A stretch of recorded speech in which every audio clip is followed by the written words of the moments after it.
আসসালামু আলাইকুম everyone, welcome to my new video. আজকের ভিডিওতে আপনাদেরকে আমরা আমাদের ময়ূর পাখিগুলো দেখাবো এবং একই ভিডিওর মধ্যে আপনাদেরকে ময়ূর পাখির দাম, ময়ূর পাখির লালন পালন এবং এই ব্যাপারে বিস্তারিত জানানোর চেষ্টা করবো ইনশাআল্লাহ।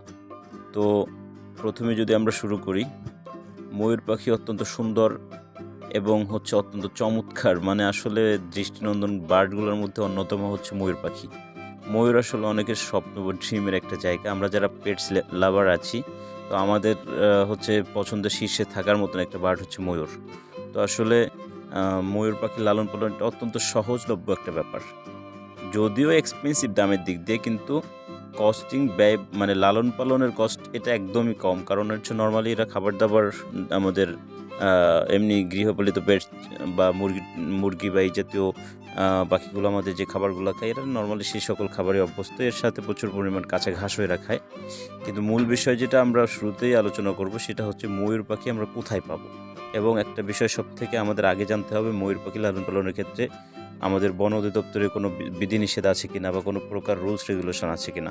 তো সেই ব্যাপারে যদি আমরা বলি, সেক্ষেত্রে বন অধিদপ্তরের রুলস হলো আপনার 2018 সংশোধিত আইন অনুযায়ী এর আগ পর্যন্ত লাইসেন্স দরকার ছিল। এক পেয়ার পুষলেও আপনাকে লাইসেন্স করে নিতে হতো। বাকি এখন সর্বনিম্ন 10 পিস পর্যন্ত আপনি অনায়াসে বাসা বাড়িতে পুষতে পারবেন, শৌখিনভাবেই পুষতে পারবেন। এটার জন্য কোনো লাইসেন্সের জরুরত নেই। আর যদি এর থেকে বেশি অতিরিক্ত করতে চান, সেক্ষেত্রে বন অধিদপ্তরের একটা অনুমোদনপত্র বা অনুমোদন নিয়ে আপনাদের লাইসেন্স করে তারপরে লালন পালন করতে হবে। তো সেক্ষেত্রে আশা করি এটা আপনারা বুঝতে পারছেন যে ময়ূরের জন্য আপনার 1 পেয়ার 2 পেয়ার পোষার জন্য কোনো প্রকার লাইসেন্স দরকার নেই। দ্বিতীয়ত আসি আমরা এটা আপনার লালন পালন প্রসঙ্গে। লালন পালন একদমই সাশ্রয়ী। কারণ আমি যেটা শুরুতে বলেছি যে এরা খাবার দাবার ধান, গম, ভুট্টা, ভাঙা, চিনা, মানে আমাদের কমন যে মুরগিগুলো আছে এগুলো যে সকল খাবার খায়, এরাও সেম খাবার খায়। এর বাহিরে আপনি পর্যাপ্ত পরিমাণ ঘাস দিতে পারবেন। এরা অনেক কাঁচা ঘাস পছন্দ করে। সো সেক্ষেত্রে নরম ঘাসগুলো দিলে ওরা অত্যন্ত পছন্দ করে এবং খাবে সেগুলা। তো এইভাবে আপনি এদের খাবার দাবার দিয়ে লালন পালন করতে পারেন। বিশেষ করে শীতের সময় আমি আমার ফেসবুক পেজ ওরহান এগ্রো ফার্মে এই ব্যাপারে বিস্তারিত আলোচনা করেছি। শীতের সময় একটু কেয়ারফুলি হ্যান্ডেল করলেই হয়। আর এর বাহিরে বছরের অন্য সময়গুলোতে আপনি স্বাভাবিকভাবে সিড মিক্সগুলো দিবেন, বিভিন্ন সিড, ধান, গম, ভুট্টা, ভাঙা, এরপরে তিসি, বাজরা, এরপরে কিছু পরিমাণ মতো সূর্যমুখীর বীজ, এই জাতীয় কিছু সিড দিয়ে আপনি একটা সিড মিক্স তৈরি করতে পারেন।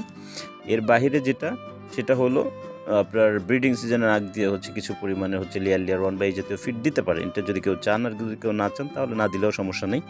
এই গেল খাবার দাবার লালন পালনের প্রসঙ্গ। এরপরে আরেকটা বিষয়, বাসস্থানের ব্যাপারটা। যেহেতু আপনারা জানেন যে ময়ূর এটা লেজ পেখম মাশাআল্লাহ অনেক বড় হয়, অনেক। সো সেক্ষেত্রে এটা একটু স্পেস অবশ্যই বেশি লাগবে। তা না হলে এদের লেজ এগুলা আপনি ছোটো কোনো কেজের মধ্যে রাখতে চাইলে এগুলো সে জায়গায় এরা মুভমেন্ট করতে পারবে না। সেক্ষেত্রে এদের লেজ নষ্ট হবে এবং ওরাও অসুস্থ হয়ে যাওয়ার সম্ভাবনা থাকে। যে এই কারণে যাদের স্পেস আছে তারাই ময়ূরটা সংগ্রহ করবেন আশা করি। তো এই জন্য একটু বড় স্পেস দরকার। এই গেল আপনার বাসস্থানের ব্যাপারটা।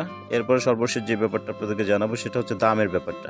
ময়ূর পাখি সর্বনিম্ন এক পেয়ার অ্যাডাল্ট পাখির দাম পড়বে আপনার 1 লক্ষ টাকা প্লাস। যদিও মিউটেশন ভেদে দাম আরও বেশি হবে, কম বেশ হবে। তো সর্বনিম্ন রানিং এক পেয়ার নিতে গেলে 1 লাখ টাকার বেশি গুনতে হবে। আর যদি বাচ্চা সংগ্রহ করতে চান, তাহলে বয়স অনুপাতে সর্বনিম্ন 1 মাসের বাচ্চা বিক্রি হয় 30 থেকে 35 হাজার টাকা। কাজেই আশা করি আপনারা সকলে আমাদের ভিডিও থেকে অনেক কিছু বুঝতে পেরেছেন। তো আপনাদের আজকের ভিডিওতে এ পর্যন্ত শেষ করছি। ভালো থাকবেন, সুস্থ থাকবেন। আসসালামু আলাইকুম রহমতুল্লাহ।